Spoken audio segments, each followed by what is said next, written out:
वीखम गांव में एक दही पूरी वाला रहता था। फेरी करके मोहल्ले मोहल्ले में दही पूरी बेचा करता था। उसका नाम टिल्लू था। दही पूरी खाओ, ताजे दही का करारा स्वाद पाओ, दही पूरी खाओ। ओए कौन है तू? यहाँ मोहल्ले में कैसे आ गया है? निकल यहाँ से। टिल्लू की दही पूरी थी तो लाजवाब, पर क्योंकि एक फेरी वाले की तरह वो दही पूरी बेचता था, इसलिए उसे कोई खास ग्राहक नहीं मिल पा रहे थे। कुछ उसे रोक कर दही पूरी खाते थे तो कुछ उसे मोहल्ले से भगा दिया करते थे। एक दिन दही पूरी बेचते बेचते तेज बरसात होने लगी। टिल्लू के ठेले में कोई छत नहीं था, इसलिए एक बड़े से पेड़ के नीचे उसने ठेले को खड़ा कर दिया। और कितनी परीक्षा लेंगे भगवान, ऐसे में तो मैं बर्बाद हो जाऊंगा। पूरी तो दूर, अभी तक दही का खर्च भी नहीं निकाल पाया हूँ। लगातार हो रहे इतने नुकसान को कैसे सहूंगा मैं? मेरे घर वाले क्या खाएंगे जब मैं कमाऊंगा ही नहीं। ऐसे ही बारिश रुकने का इंतजार करते करते टिल्लू अपने मन में सोच रहा था। तब तक एक जोर की बिजली उस पेड़ पर चमकी और बगल के सूखे पेड़ पर जा गिरी। हे भगवान, तेरा शुक्रिया, मेरी जान तूने बचा ली।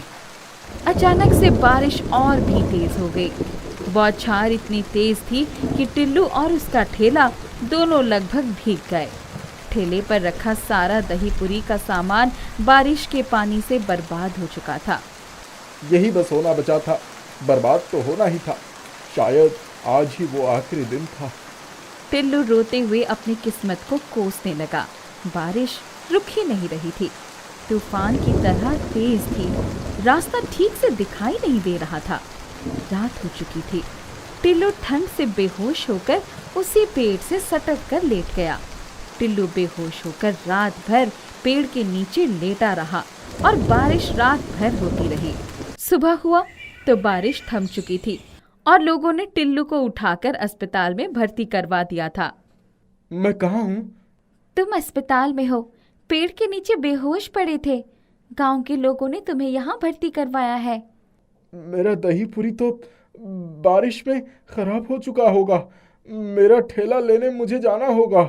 अभी नहीं जा सकते तुम, तुम्हारी तबीयत ठीक नहीं है। माफ कीजिएगा, मैं ठीक हूँ और मुझे जाना होगा। टिल्लू अस्पताल से भागकर वापस उसी पेड़ के नीचे चला गया।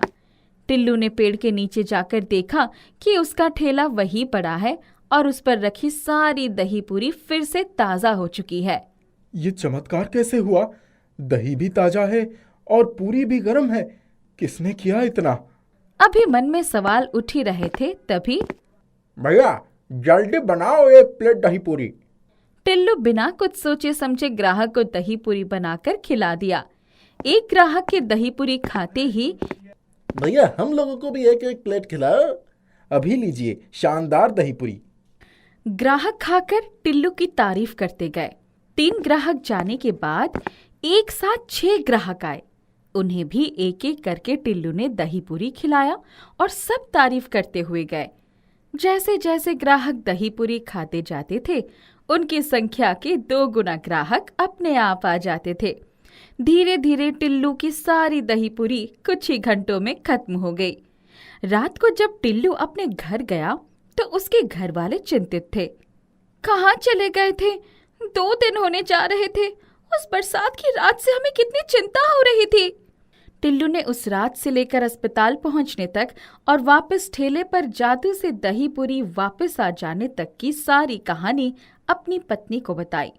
उसने ये भी बताया कि उस बड़े पेड़ के पास ही अब लगातार ग्राहक आ रहे हैं इसकी दही पूरी खाने के लिए, और वो कल से अपना ठेला वही लगाएगा। पर ये जादू हुआ कैसे? आप अस्पताल में थे तो वहां ठेले पर दही पूरी कौन बना गया? वही तो सवाल मेरे भी दिमाग से सुबह से घूम रहा है। अचानक एक परी प्रकट होती है वहीं पर। कौन हो तुम? मैं एक परी हूँ। जिस पेड़ के नीचे पूरी रात तुम पड़े थे, उसी पेड़ पर रहती थी। रहती थी का क्या मतलब? अब नहीं रहते? तुम्हें याद है उस रात एक बिजली कड़की थी? हाँ याद आया। बगल वाला सूखा पेड़ जल गया था उस बिजली से। हाँ, पर वो बिजली उसी पेड़ पर गिरने जा रही थी जहां तुम खड़े थे। फिर गिरी क्यों नहीं? क्योंकि तुम्हारी उम्र अभी मरने की नहीं हुई थी और बची है। यही वजह थी कि वो बिजली उस पेड़ पर ना गिरकर बगल के पेड़ पर गिरी। अच्छा, फिर इससे तुम कैसे छूट गई? उस सूखे पेड़ में मुझे एक तांत्रिक ने कैद कर रखा था। बिजली गिरने से मैं आजाद हो गई। मैंने देखा कि तुम बेहोश हो गए हो, तो मैंने ही गांव वालों को तुम्हारे तक पहुंचाया और तुम्हारी दही पूरी भी मैंने ही तैयार की। अच्छा, उस दही पूरी में भी कोई जादू किए थे? पहली बार पूरी खत्म हो गई। उस दही पूरी में मैंने मोहिनी मंत्र मारा था। आज जितने भी ग्राहक आए हैं वो उसी जगह पर हमेशा आएंगे। बस तुम अपने दही पूरी का स्वाद बरकरार रखना। मैं समझा नहीं। तुम्हारी दही पूरी में जादू था। जितने ग्राहक खाकर गए थे उन्होंने उसे और भी ग्राहकों तक पहुंचाया। एक दही पूरी के ग्राहकों का पूरा समूह तुम्हारी उस पेड़ के नीचे अब हर रोज इंतजार करेगा। हमेशा करेगा? वो कैसे? क्योंकि हर वो ग्राहक जो दही पूरी खाएगा वो घूम घूम कर सबको उसका स्वाद बताएगा। मोहिनी मंत्र का यही जादू है। इसी वजह से तुम्हारी दही पूरी धीरे धीरे पूरे शहर में प्रसिद्ध हो जाएगी। बस अपने स्वाद को बनाए रखना। तुम्हारा शुक्रिया परी। तुम्हारी वजह से आज से मैं अच्छी जिंदगी जीऊंगा। ये तो कुछ भी नहीं। तुम्हारी जीवन रेखा की वजह से मुझे सैकड़ों साल बाद आजादी मिली है। इतना कहकर परी गायब हो गई। परी के बनाए जादुई दही पूरी के जादू से वो पेड़ वाली जगह टिल्लू की दही पूरी के नाम से मशहूर हो गया। रोजाना सैकड़ों ग्राहक अब टिल्लू की दही पूरी खाने दूर दूर से आने लगे। धीरे धीरे तरक्की करते टिल्लू गांव का बेहद धनवान आदमी बन गया। अरे मोहन, तुझे कल जो मैंने काम दिया था वो भी नहीं किया तूने, है? नहीं मालिक, मैंने तो कर दिया था। काम खत्म करने के बाद ही घर गया था। मुझे तो राजू ने बताया कि तुझे दिया हुआ काम उसने किया है। तेरा इस महीने का आधा ही पैसा मिलेगा, है? नहीं मालिक, ऐसा नहीं कीजिए। मैंने सच में काम खत्म कर दिया था। राजू को गलतफहमी हुई है। एक शब्द और मुंह से निकाला तो पूरे पैसे काट दूंगा, समझा? काम करना नहीं है, खाली जुम्मा चलती है? एक गांव में मोहन नाम का एक बहुत मेहनती और ईमानदार किसान रहता था। वो जमींदार लाला के यहाँ काम करता था, पर उसे उसके मेहनत के हिसाब से पैसे लाला नहीं देता था। राजू कपटी और चालाक था। हमेशा चिकनी चुपड़ी बातें बना के मोहन को फंसा देता था। मोहन दुखी होकर अपनी झोपड़ी में जाता है। बारिश हो रही होती है। उसकी एक प्यारी सी बेटी होती है जिसका नाम रानी होता है। रानी की माँ का देहांत हो चुका होता है। रानी बेटी, मैं घर आ गया। कहाँ है मेरी गुड़िया? रानी आकर मोहन के गले लग जाती है। पिताजी, आप आ गए? भूख लगी है। मोहन अब खाना बनाने आता है। उसके चूल्हे पर पानी चू रहा होता है। मुश्किल से मोहन चूल्हे को बगल करता है, फिर पानी के लिए एक बाल्टी लगाता है, खाना बनाता है। मोहन और रानी साथ में खाना खाते हैं। चलो बेटी, अब सो जाओ। डरने की कोई बात नहीं है। तूफान कल सुबह तक चला जाएगा। बहुत तेज बिजली चमक रही होती है और तूफान भी तेज होने लगता है। मोहन सो नहीं पा रहा होता है। अचानक से उसकी झोपड़ी हिलने लगती है। उसे खतरे का एहसास हो जाता है। वो जल्दी से रानी को गोद में उठाकर बारिश में बाहर आ जाता है। वैसे ही उसकी झोपड़ी उड़ जाती है। हे भगवान, ये कैसा अनहोनी हो गया। अब मैं कहाँ जाऊंगा? रानी बिटिया को कहाँ सुलाऊं? वो मदद के लिए लोगों का दरवाजा खटखटाता है, पर कोई उसकी मदद नहीं करता। गांव में एक बहुत पुराना विशाल नीम का पेड़ होता है। आखिरकार मजबूर होकर वो उस नीम के पेड़ के नीचे जाकर रात बिताता है। सुबह होती है। रानी बेटी, उठ जाओ। उठो रानी। रात में रानी बारिश में भीग जाती है। सुबह उसे बहुत तेज बुखार चढ़ जाता है। वो आंखें नहीं खोल रही होती। वो डॉक्टर को बुलाता है। डॉक्टर साहब, रानी ठीक तो हो जाएगी ना? कोई परेशानी तो नहीं है? पानी में भीगने की वजह से उसे बहुत तेज़ बुखार हो गई है। मैं आपको दवाइयाँ लिख कर दे रहा हूँ। जल्द से जल्द इन्हें लेकर इसे खिला दो। बुखार और बढ़ जाने पर परेशानी हो जाएगी। मोहन दवाइयों की सूची देखता है। मोहन मदद मांगने के लिए लाला के पास जाता है। लाला अपने खाटिए पर बैठकर अखबार पढ़ रहा होता है। एक तो तू काम भी नहीं करता, ऊपर से मुंह उठाकर पैसे मांगने चला आया है।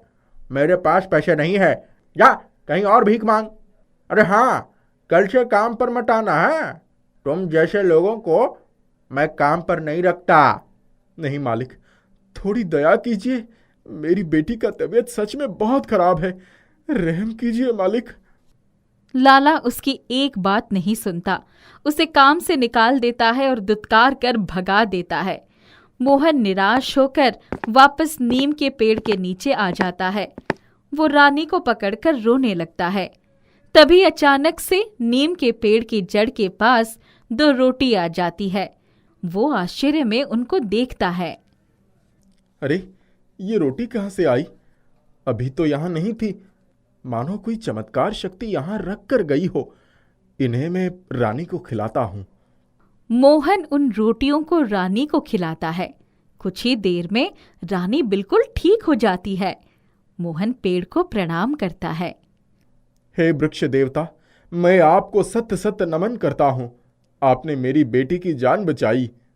तभी नीम के पेड़ से आवाज आती है। वो पेड़ जादुई होता है। मोहन, तुम दिल के बहुत साफ और ईमानदार हो। ये चमत्कारी रोटी इसलिए तुम्हारे लिए प्रकट हुई। तुम्हें चिंता करने की जरूरत नहीं है। मैं तुम्हारी सहायता करूंगी। तुम अपनी सच्चाई को कभी मत खोना। आपका बहुत धन्यवाद। मैं सदैव आपकी पूजा करूंगा। इस तरह से रोज मोहन को नीम के पेड़ के नीचे रोटी मिल जाती।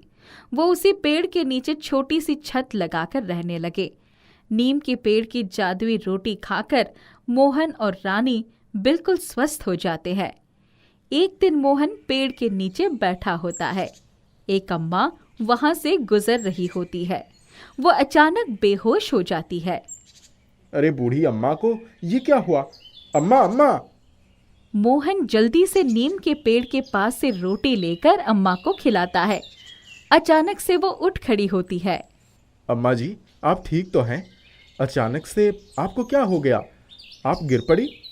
पता नहीं बेटा, अचानक से चक्कर आया और गिर पड़ी। सहायता करने के लिए धन्यवाद। अब मुझे ठीक लग रहा है। ये सब कुछ देख राजू हैरान हो जाता है। उसे ये चमत्कार दिखाने को कहता है। पर इस बार जब मोहन नीम के पेड़ से विनती करता है, तब वहां कोई रोटी नहीं आती। मोहन भी हैरान हो जाता है। क्या झूठ बोलते हो भाई? मुझे लगता है तुम पागल हो गए हो। तुम गांव में रहने लायक नहीं हो। मैं अभी गांव वालों को तुम्हारी बातें बताता हूँ। राजू पूरे गांव में ये हल्ला कर देता है कि मोहन पागल हो गया है। उसे गांव से बाहर कर दिया जाए। मोहन बहुत दुखी हो जाता है। गांव वाले उसे सुबह तक वहां से निकल जाने को कहते हैं। रात में मोहन नीम के पेड़ के नीचे बैठे कहता है। रानी उसकी गोद में सो रही होती है। मैं अब क्या करूं? कहां जाऊं रानी को लेकर? मेरी मदद करो। तभी उस नीम के पेड़ में एक दरवाजा खुलता है। मोहन आश्चर्य से उस दरवाजे से रानी को लेकर निकलता है। उस पार एक बहुत खूबसूरत गांव होता है। वहां भी एक नीम का पेड़ होता है। वहां सब भले होते हैं। मोहन और रानी वहां खुशी से रहने लगते हैं। रोज मोहन उस नीम के पेड़ के नीचे कुछ समय बिताता है। तुमने मेरी बहुत मदद की है, बहुत शुक्रिया। वो नीम का पेड़ से बातें कर ही रहा होता है कि उसे अपने गांव से राजू की आवाज सुनाई देती है। हे भगवान, ये पूरा गांव बर्बाद हो जाएगा। ये कैसा महामारी फैल गया है। लोगों की जान जा रही है। इसका कोई इलाज भी नहीं है। अब हमारा क्या होगा? लाला तक इससे नहीं बच पाए तो हम क्या हैं? मोहन ये सब सुनकर चिंतित हो जाता है। वो नीम के पेड़ से कहता है। मेरे गांव वाले बहुत तकलीफ में हैं। तुम मुझे उन्हें रोटी देकर मदद क्यों नहीं करते? तुम्हारे गांव में सभी कपटी स्वभाव के हैं। मैं बस ईमानदार और सच्चे दिल वाले लोगों की मदद करती हूँ। इसलिए उस दिन राजू के सामने भी मैंने चमत्कार नहीं दिखाया था। वो दिल का साफ नहीं है। पर वो मेरा मित्र है। लाला मेरे अन्नदाता हैं। वो लोग परेशानी में हैं। मैं उनकी मदद करना चाहता हूँ। तुम मुझे उनके लिए रोटियां दे दो। या तो तुम इस सुंदर और अच्छे गांव में रहो या फिर अपने गांव वालों के लिए रोटियां लेकर अपने उस गांव में वापस चले जाओ जहां तुम्हें कोई पसंद नहीं करता। तुम्हें एक रास्ता चुनना पड़ेगा। मैं अपने गांव वालों के लिए रोटियां चाहता हूँ, जिससे गांव में सब ठीक हो जाए। सोच लो मोहन, तुम ये अच्छी जिंदगी उन लोगों के लिए त्याग रहे हो जिन्होंने तुम्हारा बहिष्कार करके गांव से बाहर कर दिया था। मैं उनकी मदद करना चाहता हूँ। ठीक है। नीम का पेड़ मोहन और रानी को वापस पुराने गांव पहुंचा देता है और उन्हें गांव वालों के लिए वो चमत्कारी रोटी दे देता है। मोहन सभी को वो रोटी खिला देता है। सभी लोग गांव में स्वस्थ हो जाते हैं। इसके बाद मोहन की सभी इज्जत करने लगते हैं। मोहन उन्हें जादुई नीम के पेड़ के बारे में बताता है। फिर गांव वाले उस नीम के पेड़ की भी पूजा करने लगते हैं। राजू और लाला मोहन से अपने बुरे बर्ताव के लिए माफ़ी मांगते हैं और आगे से सच्चाई और अच्छाई के रास्ते पर चलने की कसम खाते हैं। कुसुमपुर गांव में किशोरी लाल नाम का एक गरीब व्यक्ति रहता था जो अपने खेतों में उगे ड्रैगन फ्रूट को ठेले पर बाजार ले जाकर बेचा करता था। किशोरी लाल के 2 संतान थे, एक लड़का और एक लड़की। उसके बेटे का नाम शिवम था और बेटी का नाम सुरभि।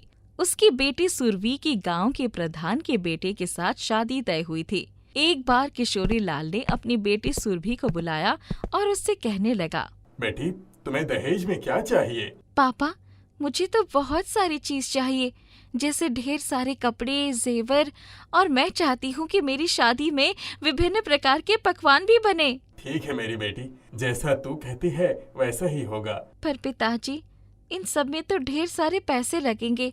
इतने पैसों की व्यवस्था कैसे होगी? अरे, तू इसकी चिंता क्यों कर रही है?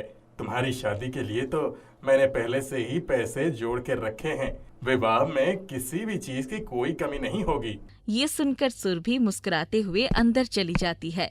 उसी गांव में दीपेश नाम का लड़का रहता था। शिवम और दीपेश की जरा भी नहीं बनती थी। वो दोनों हर वक्त लड़ते थे। कुछ दिनों पहले ही दोनों की लड़ाई हुई थी। उसी का बदला लेने के लिए दीपेश मौका ढूंढ रहा था और इधर देखते ही देखते सुरभि की शादी का दिन करीब आ रहा था। अब शादी में कुछ ही दिन बाकी थे। एक दिन किशोरी लाल की पत्नी कुसुमलता कहती है, सुनिए जी, आपने बैंक में जो पैसे जोड़े हैं उसको जाकर निकालना ये ना, ताकि विवाह की तैयारी शुरू की जा सके। हाँ, तुम ठीक कहती हो। कल ही मैं बैंक से पैसे निकाल लाऊंगा। अगले दिन किशोरी लाल पैसे लेने के लिए घर से निकल पड़ता है। तभी बाहर खड़ा उसका बेटा शिवम कहता है, पिताजी, आप कहाँ जा रहे हो? अरे बेटा, मैं बैंक से पैसे निकालने जा रहा हूँ। शादी की तैयारी के लिए पैसों की जरूरत है। मैं बैंक की तरफ ही जा रहा था। तुझे कुछ काम है क्या? नहीं, कुछ नहीं, मैं तो ऐसे ही पूछ रहा था।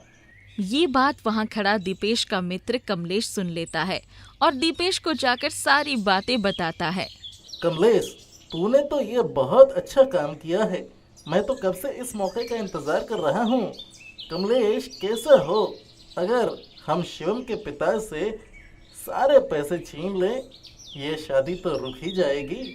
ऊपर से उस शिवम और उसके परिवार की भरी सभा में पूरे परिवार की बदनामी हो जाएगी। ये तो बहुत अच्छा दिमाग लगाया है तूने। चलते हैं। ऐसा कहकर दीपेश और उसका मित्र दोनों मुंह पर कपड़ा बांधकर किशोरी लाल के पीछे जाते हैं। किशोरी लाल बैंक से पैसे निकालकर अपने घर की ओर बढ़ ही रहा था कि तभी दीपेश और उसका दोस्त पीछे से आते हैं और किशोरी लाल के हाथ से पैसों का बैग छीनकर भाग जाते हैं। किशोरी लाल उनका पीछा करता है, लेकिन वो दोनों बहुत तेजी से भाग जाते हैं। तब किशोरी लाल जोर जोर से रोते हुए कहता है, भगवान, ये क्या हो गया? अब मेरी बेटी की शादी कैसे होगी?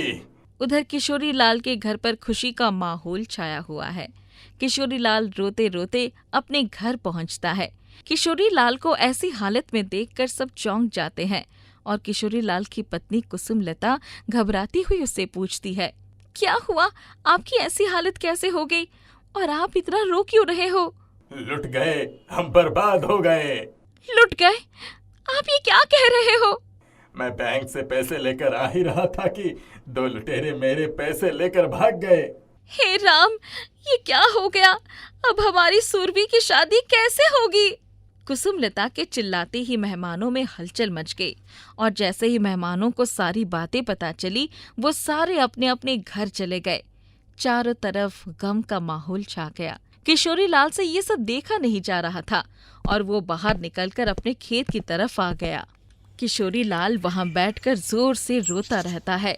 तभी अचानक खेत से आवाज आती है, किशोरीलाल, किशोरीलाल। उसे लगा कोई उसे बुला रहा है, पर जब उसने चारों तरफ नजर घुमाया तो आसपास कोई भी नहीं था। थोड़ी देर यहाँ वहाँ देखने के बाद उसे एक ड्रैगन फ्रूट दिखाई देता है। किशोरीलाल, मेरे होते हुए तुम क्यों परेशान हो रहे हो? मैं एक जादुई ड्रैगन फ्रूट हूँ। मैं तुम्हारी मदद करने आया हूँ। लेकिन तुम मेरी मदद क्यों करना चाहते हो? तुम्हें शायद याद ना हो, पर कुछ दिन पहले तुमने एक भिखारी को भरपेट भोजन करवाया था। वो कोई भिखारी नहीं, बल्कि एक महात्मा साधु थे। तुमसे प्रसन्न होकर तुम्हारे कर्मों के फलस्वरूप वो मुझे तुम्हारे खेत में छोड़ कर गए हैं। और मुझे कोई साधारण ड्रैगन फ्रूट समझने की भूल मत करना। मैं एक जादुई ड्रैगन फ्रूट हूँ। पर तुम कैसे मेरी मदद करोगे? तुम मुझे अपने साथ घर ले चलो और मिट्टी के बर्तन में रख दो। ऐसा करते ही वो मिट्टी का बर्तन सोने में बदल जाएगा। तुम उन्हें बाजार में बेच देना। उसके बदले में जो भी पैसा मिलेगा, उस पैसे से अपनी बेटी की शादी धूमधाम से करवाना। किशोरीलाल जादुई ड्रैगन फ्रूट की बातें सुनकर खुश हो जाता है। उसको अपने साथ ले जाता है। घर पहुंचकर अपनी पत्नी को कमरे में बुलाकर सारी बातें बताता है। फिर घर के सारे मिट्टी के बर्तन एक जगह इकट्ठा करता है और एक एक करके सारे बर्तनों में जादुई ड्रैगन फ्रूट को रखता है। जादुई ड्रैगन फ्रूट को रखते सारे मिट्टी के बर्तन सोने के बन जाते हैं। किशोरीलाल की पत्नी ये देखकर दंग रह जाती है। किशोरीलाल दोबारा सभी मेहमानों को आमंत्रित करते हैं और अपने घर पर फिर से शहनाया बजने लगती है। फिर से चारों तरफ खुशियों का माहौल छा जाता है। किशोरीलाल और शिवम सुरभि की शादी बहुत ही धूमधाम से करते हैं और सुबह शिवम खुशी खुशी अपने बहन को विदा कर देता है। उसकी बहन को विदा करते देख दीपेश हैरान रह जाता है। उसे तो अपने आंखों पर यकीन ही नहीं हो पा रहा था और वो खुले मुंह हैरान होकर देखता ही रह गया। धनीराम एक गरीब जुलाहा था। उसकी पत्नी दुर्गा उसके पास जाकर उसकी सेवा करने को कौन कहे, उसकी तरफ देखती भी नहीं थी। उसकी पहली पत्नी से एक बेटी थी राधा और दूसरी पत्नी से एक बेटी थी लीला। एक दिन, राधा बेटी, तू दिन रात घर का सारा काम करती है, मेरा ख्याल रखती है, पर घर में तुझसे कोई प्यार नहीं करता है। कभी कभी सोचता हूँ मेरे मरने के बाद तेरा क्या होगा। बापू, ऐसा मत कहो। मैं तुम्हें कहीं जाने नहीं दूंगी। तुम्हारे नहीं रहने पर मैं खुद मर जाऊंगी। बड़ी गलती कर दी मैंने उस औरत से शादी करके। मुझे लोगों की बातों में नहीं आना चाहिए था। मैंने तो खुद अपने पैरों पर कुल्हाड़ी मारी है। बापू, तुम बहुत जल्दी ठीक हो जाओगे। फिर हम दोनों यहाँ से शहर चले जाएंगे। हमारे दुख के दिन कट जाएंगे। राधा की सारी आशाओं पर पानी फिर गया। कुछ दिनों बाद ही धनीराम स्वर्ग सिधार गया। राधा अनाथ हो गई। अब उसका अपने कहने वाला कोई नहीं था। सारे दिन काम करती, बचे हुए समय में जंगल से लकड़ियां काटने जाती। जंगल के पेड़ पौधे ही उसके साथी बन गए थे। पेड़ों के आसपास रोज साफ सफाई करती, उन्हीं से बातें करके अपना मन हल्का कर लेती। पक्षियों को दाना खिलाती। बहुत दिन बीत गए। एक दिन, बेटी लीला, जरा एक दिन इसके पीछे जंगल जाकर देख तो सही, ये करती क्या है। वहाँ से आकर कितनी खुश रहती है। कितना भी काम कर ले, पर इसकी मोटी चमड़ी पर जू भी नहीं रेंगती। रूखा सूखा खाकर भी दिन बर दिन इसकी खूबसूरती बढ़ती जा रही है। अरे माँ, मुझे चैन से सोने दिया कर। तेरा काम हो रहा है ना, बस उसी में खुश रह। एक दिन जब राधा लकड़ियों का गट्ठर लेकर वापस आ रही थी, तभी उसने देखा कि रास्ते में एक बूढ़ी औरत गिर पड़ी थी। सिर पर रखी खिलौने की टोकरी में से खिलौने भी तीतर बीतर होकर जमीन पर गिर पड़े थे। दादी माँ उठो, आपको क्या हुआ? मैं आपके लिए पानी लेकर आती हूँ। राधा ने उसी टोकरी में से एक पानी का बर्तन उठाया और पानी ले आई। बुढ़िया के मुंह पर पानी के छींटे डाले। उसने आंखें खोल दी, उसको पानी पिलाया तो वो आहिस्ता आहिस्ता होश में आ गई और उठकर बैठ गई। बेटी, तुमने मेरी जान बचाई है। मैं तुमसे बहुत खुश हूँ। तुझे क्या चाहिए बता। पहले चलिए मैं आपको आपके घर छोड़ दूँ। रास्ते में ही राधा ने अपनी सारी व्यथा बूढ़ी दादी से कह सुनाई। अचानक दादी एक खूबसूरत परी में बदल गई। मेरा नाम दिव्या परी है। तुम ये अंगूठी रख लो। इस अंगूठी को पहनकर तुम जो मांगोगी तुम्हें मिल जाएगा। बस कभी किसी के नुकसान करने के बारे में मत सोचना, वरना इस अंगूठी का सारा जादू खत्म हो जाएगा। राधा ने अंगूठी ले ली। परी का बहुत बहुत धन्यवाद करते हुए घर आ गई। जैसे ही घर आई, ये लड़की सारे दिन घूमती रहती है, सारा काम पड़ा है, कब खाना बनाएगी? भूख के मारे पेट में चूहे कूद रहे हैं। न काम की न काज की, 2.5 सेर अनाज की। आने दे, आज इसकी खबर लेती हूँ। आज मेरी तो खैर नहीं। हे भगवान, अब मैं क्या करूँ? तभी उसे अचानक याद आया कि परी ने उसे अंगूठी दिया है। ए अंगूठी, जल्दी से खाना तैयार कर दो। उसके घर में घुसते ही खुशबूदार खाने से रसोई महक उठी। अरे राधा, तूने कब आकर खाना बना लिया? इतनी अच्छी खुशबू आ रही है। मैं तो कब की आ गई माँ, अभी खाना देती हूँ। उस दिन तो राधा किसी तरह बच गई। अब उसकी जिंदगी आसान हो गई थी। जब भी उसे कोई काम करने की इच्छा ना होती, अंगूठी से बोलकर सारा काम करवा लेती। एक दिन, लीला, चल बाजार से तेरे लिए कुछ अच्छे अच्छे कपड़े खरीद लाऊं। मुझे भी कुछ साड़ियाँ लेनी है। माँ, मैं भी चलूं? आईने में अपनी शक्ल देखी है तूने? हाँ, तू हमारी बराबरी करेगी? इतना कहकर उसने चूल्हे से जलती हुई लकड़ी निकालकर उसके पैरों में मारा। राधा छटपटा उठी और उसी वक्त घर से वो निकल गई। रोते रोते आंखें लाल हो गई थी। वो जंगल में एक पेड़ के नीचे बैठकर रो रही थी। अचानक उसे अंगूठी की याद आई, पर अंगूठी तो उसने घर पर ही रखी थी। अंगूठी लेने के लिए मुझे घर जाना ही होगा। वो लंगड़ाते हुए घर पहुंची। माँ देख, ये फिर आ गई। मैं सिर्फ अपना सामान लेकर चली जाऊंगी, तुम शोर मत मचाओ। तब तक दुर्गा आ गई थी। कौन सा सामान? है लीला, इसका सारा सामान लाकर फेंक दे। मैं क्यों लाऊं, ये खुद जाकर ले लेना। अपना सारा सामान लेकर जा, फिर कभी मुंह मत दिखाना। राधा झट से गई। उसने अपने कपड़े लिए और अंगूठी हाथ में पहन लिया। अंगूठी, मेरे इस घर के सामने बिल्कुल ऐसा ही एक घर बन जाए। उसके इतना कहते ही बिल्कुल उसके घर जैसा ही एक घर बनकर तैयार हो गया और राधा उसमें चली गई। उसकी माँ और बहन मुंह फाड़े उसे देखती रह गई। अब राधा के दिन चैन से गुजरने लगे। उसे जिस चीज की आवश्यकता होती वो अंगूठी से मांग लेती। दिन रात जंगल में पेड़ पौधों के साथ समय बिताती और जरूरतमंदों की सेवा करती। गांव के लोग उसकी प्रशंसा करते न अघाते। जरूर इसके ऊपर किसी ऊपरी हवा का साया है, इसलिए इसने पूरे गांव वालों को अपने वश में कर लिया है। इसका कुछ न कुछ उपाय करना होगा। उस दिन से दुर्गा ताक में रहने लगी कि कब चुपके से राधा के घर में जाकर उसके बारे में पता लगाए। वो जानती थी कि उसकी नालायक और आलसी बेटी लीला कुछ नहीं करेगी। उस दिन जैसे ही शाम हुई, दुर्गा राधा की खिड़की के नीचे जाकर छिप गई। तभी राधा बाहर से आई और अपनी उंगली में पहनी अंगूठी से, अंगूठी, अंगूठी, आज जमींदार के घर दावत में जाना है। कोई अच्छी सी साड़ी और अच्छे से गहने दे दो। पलक झपकते ही झिलमिलाती आसमानी रंग की साड़ी और उस पर गहने का डिब्बा हाजिर हो गया। दुर्गा को तो काटो तो खून नहीं। गुस्से में पैर पटकती हुई अपने घर गई। अरे, तुझे पता है ना, न जाने कहाँ से वो चुड़ैल जादुई अंगूठी चुरा कर ले आई है। वही अंगूठी उसकी सारी इच्छाएं पूरी करती है। देख कैसे सज धज कर जमींदार के घर जा रही है। महारानी, चल जल्दी तैयार हो, हमें भी तो वहाँ जाना है। दोनों माँ बेटी तैयार होकर वहाँ पहुँची तो राधा जमींदार के बेटे मनीष के साथ खूब घुल मिलकर बातें कर रही थी। ये देखकर लीला के तन बदन में आग लग गई। वो गुस्से में राधा के पास पहुँची।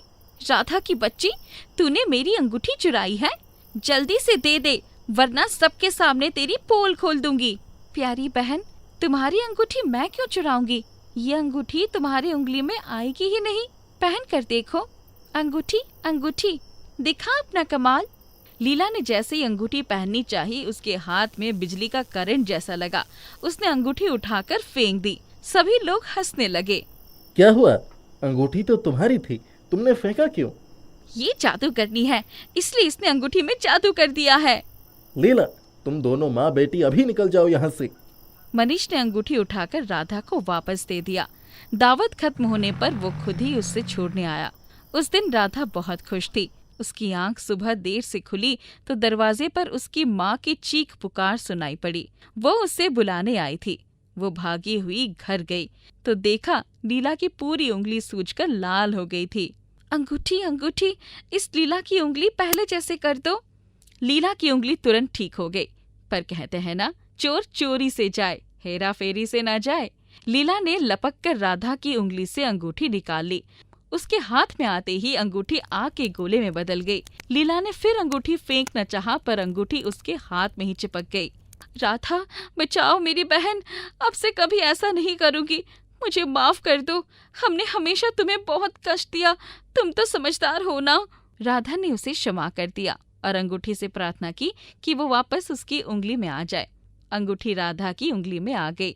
दूसरे दिन ही दुर्गा जमींदार के घर राधा की शादी का प्रस्ताव लेकर गई। बड़ी धूमधाम से राधा की शादी मनीष से हो गई। परी की दी हुई अंगूठी ने राधा का जीवन खुशियों से भर दिया था। हरिया नाम का एक किसान होता है। उसके 2 बेटे होते हैं, रमेश और विजय। विजय अपने पिता के साथ खेती करता है।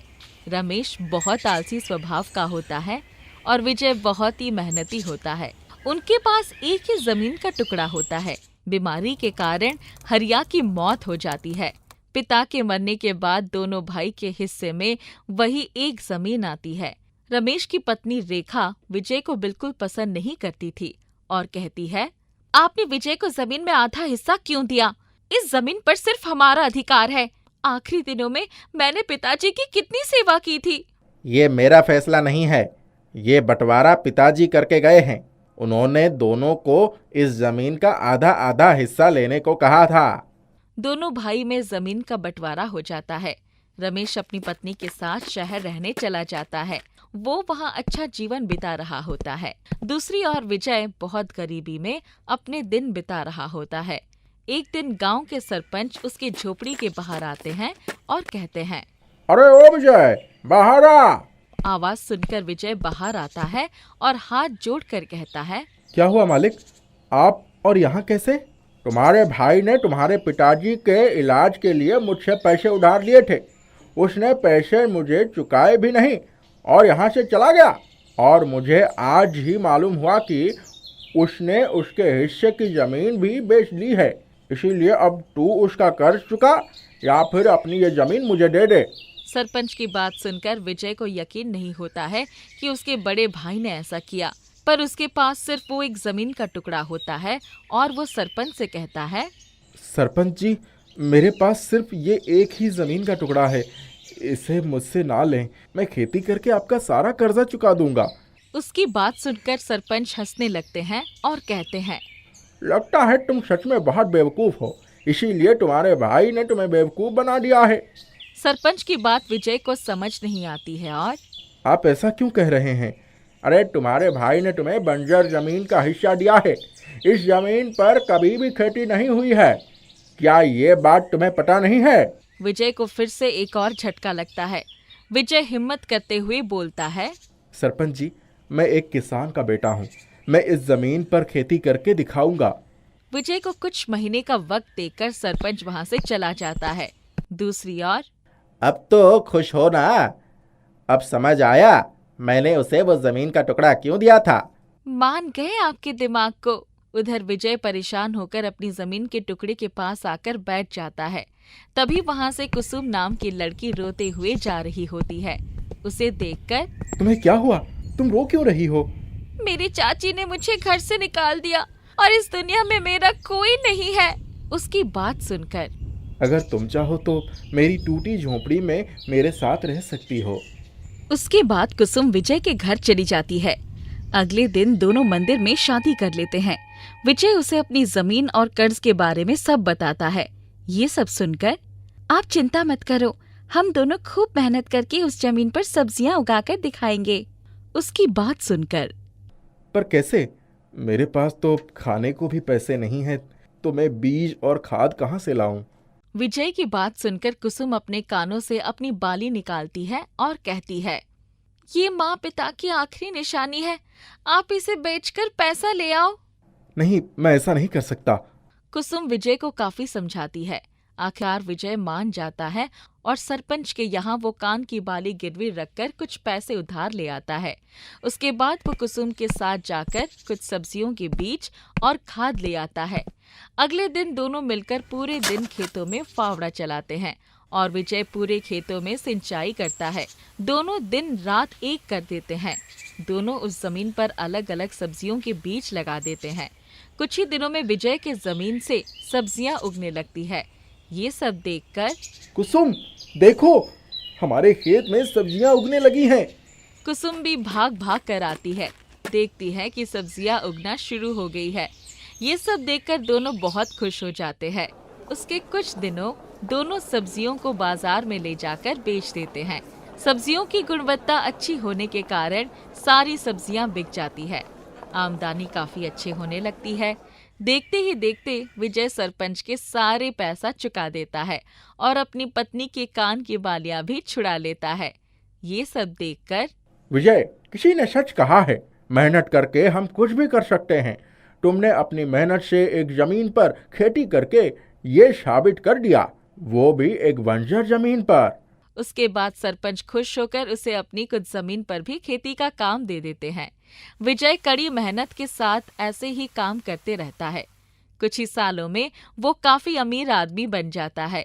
सारे गांव वाले उसका बहुत सम्मान करते हैं।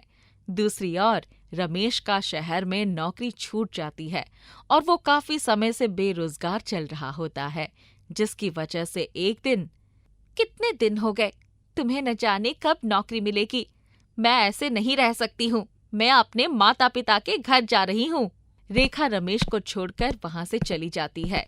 रमेश भूखा प्यासा इधर उधर घूम रहा होता है कि उस समय उसे अपने भाई के साथ किए व्यवहार पर पछतावा होता है और लगता है भगवान ने मुझे सजा दी है।